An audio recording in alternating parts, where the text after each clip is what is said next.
So, i-add natin to. Dissimilar denominator or magkaibang denominator. Kukunin natin yung least common denominator or yung LCD. 3x and x. So, kunin natin yung multiples ng 3. 3 times 1, 3. 3 times 2, 6. 3 times 3, 9. And so on if needed. So, yung variable x naman, so isa lang naman siya. So, ilagay lang natin dyan. And then, yung x. So, ibig sabihin meron niyang 1, no? 1. So, 1 times 1 equals 1. 1 times 2, 2. 1 times 3, 3. 1 times 4, 4 if needed. So on. And meron tayong variable x.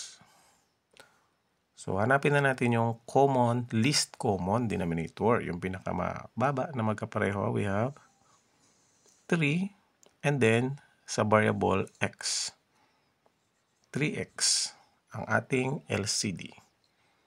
So, yun yung ilagay natin dito sa denominator. 3x. Ang next ay i-divide natin yung LCD sa denominators at i-multiply sa numerator. So, dito na tayo magawa tayo ng hiwalay na space. Para makapag-divide tayo, ito 3x i-divide sa 3x. Then 3x i-divide sa x. So, 3 divided by 3 ay 1. And x divided by x. Meron niyang 1 exponent, no? Mina-minus 1. 1 minus 1, 0.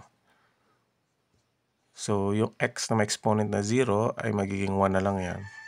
1 times 1 equals 1. So, 3x divided by x is equal to 1. So, isulat natin dito yung 1. At i-multiply sa 2. Ayan.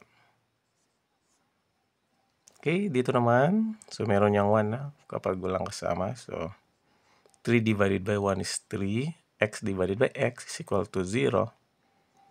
3. So, x raised to 0, magiging 1 na lang yan. And 3 times 1 is equal to 3.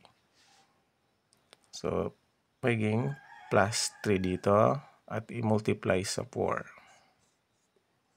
Ayan. So, erase na natin to.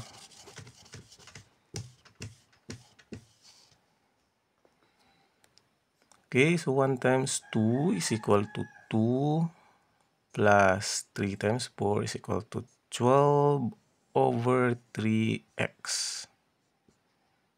And then, 2 plus 12 is equal to 14 over, copy na lang to, 3x. So, ito yung sagot.